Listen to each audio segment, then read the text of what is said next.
ஈஷா யோகா மையத்தில் மேலே அவதூறுகளை அள்ளி வீசிக்கொண்டிருந்த நக்கி கோபாலை செருப்பால் அடிச்சிருக்கு நீதிமன்றம். எந்த ஆதாரத்தில் பேசுகிற, எந்த எந்த ஒரு ஆதாரமும் இல்லாமல் ஒரு உயர்ந்த மனிதரை பற்றி பேசுவது தவறுன்ட்டு சுட்டி காட்டி செருப்பால் அடிச்சிருக்குது. இதுக்கு மேலே இந்த மாதிரி அவதூறுகளை பரப்புவதும் குற்றம். இதுக்கு முன்னாடி பரப்பி வச்சிருக்க பற்றியா யூடியூப்பில் போட்டு வச்சுருக்க, அதெல்லாம் அழிச்சிடணும் அப்படின்னு சொல்லிட்டு நீதிமன்றம் சொல்லியிருக்குது. இந்த நாயை இதனால் திருந்தும் அப்படின்னு நினச்சிங்கன்னா கண்டிப்பாக திருந்தாது. ஏன்னா இது இந்த நாய் இதனால் வருத்தப்படுமா அப்படின்னு நினச்சா கண்டிப்பாக வருத்தப்படாது. ஏன்னா இது சூடு சொர்ண மான வெக்கம் எதுவுமே இல்லாத கோபால் தான் நக்கி கோபால். ஏன் இப்படி சொல்கிறேன்னா, இந்த நக்கி கோபால் பத்திரிகையாளர்னு ஒரு போர் வச்சுட்டு வருது. நம்ம கூட ஏற்கனவே பார்த்துருப்போம், இந்த பொருளாதார நிபுணர்லாம் அந்த முரசொலி முட்டா பேசுங்க போட்டு பார்த்துருப்போம். சும்மா பேசுனதுக்கு அரசியல் விமர்சகர் இந்த மாதிரி போட்டு ரோட்டில் பொருளை கூட்டு கொடுப்பாங்க பார்த்தீங்களா. அந்த நம்ம அவங்க ஆர்எஸ் பாரதி சொன்ன மாதிரி ரெட் லைட் ஊடகங்கள், அந்த மாதிரி வேசி ஊடகங்கள் இவரை பத்திரிகையாளர்னு காமிச்சிட்டு இருக்கு. ஆனால் உண்மையிலே ஒரு பத்திரிகையாளரான்னு பார்த்தீங்கன்னா இவரோட ஆரம்ப காலத்தை பார்த்தோம்னு வச்சுக்கோங்களேன். இந்த நக்கி கோபாலோட ஆரம்ப காலத்தை, அந்த காலத்தில் பார்த்தீங்கன்னா இந்து நேஷன் அப்படி சொல்லிட்டு ஒரு மஞ்சள் பத்திரிகை இருந்துச்சான். அந்த பத்திரிகையினோட அடுத்த வடிவம் தான் இது. அந்த பத்திரிகை வேலை என்னன்னு பார்த்தீங்கன்னா அடுத்தவனை பற்றி ஆபாசமாக எழுதுறது.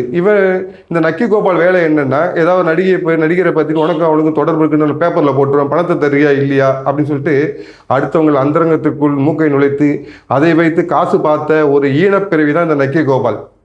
நீங்கள் ஆரம்ப காலம் இதை பார்த்தீங்கன்னா தெரியும் உங்களுக்கு.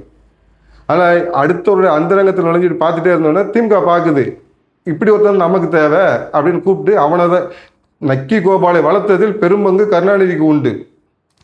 அந்த காலத்தில் அந்த அரசியல்வாதிகளுக்கும் இவர் சந்திரகடத்தில் வீரமனுக்கும் மாமா வேலை பார்த்ததில் அந்த நக்கி கோபாலுக்கு பெரும்பங்கு உண்டு அப்படிம்பாங்க.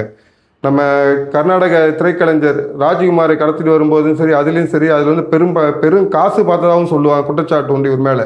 ஜெயிலு ஆட்சிக்கு பொடா சட்டத்தெலாம் உள்ளே போட்டுச்சு. ஆனால் அந்த மாதிரி தேச துரோகத்தில் கைதேர்ந்தவன் தேச விரோத செயலில் ஈடுபட்டதுக்கு ஆதாரம் இருக்குன்னு சொல்லிட்டு பொடா சட்டத்தில் உள்ளே போட்ட பொடா குற்றவாளி தான் இந்த நக்கி கோபால்.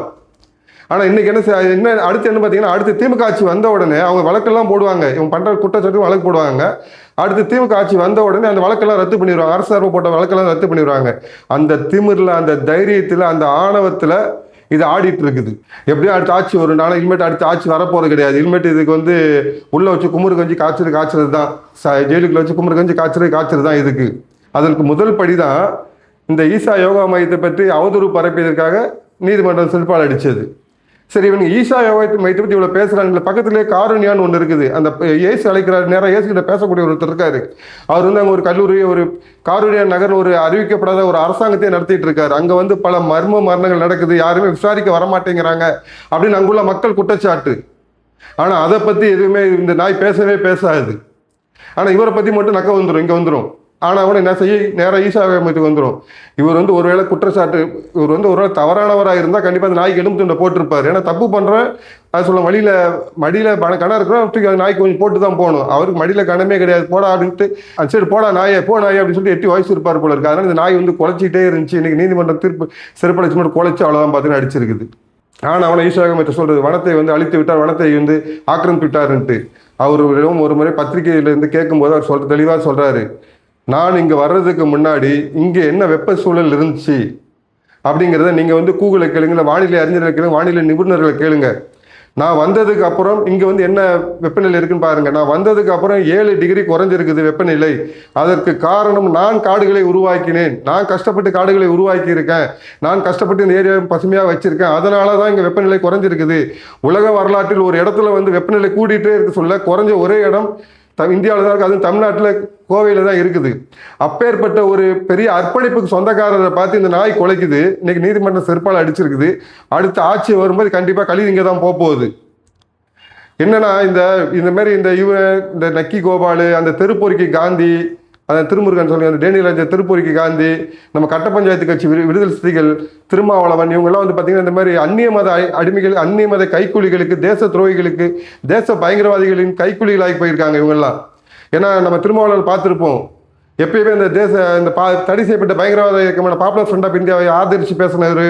இந்த திருப்பூரிக்கு காந்தி வந்து பார்த்தீங்கன்னா இப்போ கூட அந்த ஒரு அப்பாவி ஒருத்தர் வந்து ரயில் போராட்டம் இந்திய அழிக்கிறேன் பிடுங்குறேன்னு சொல்லிட்டு ஒரு அப்பாவி பலியானதுக்கு முதல் காரணம் இந்த மாதிரி அடுத்தவர்களை பலி கொடுத்து அடுத்தவர்கள் வயிற்று எரிச்சல் அடுத்தவர்களை வந்து வீழ்த்தி அதில் வயிறு வளர்க்கும் இந்த ஈனப்பறை ஒட்டுண்ணிகள்னு சொல்லுவாங்க.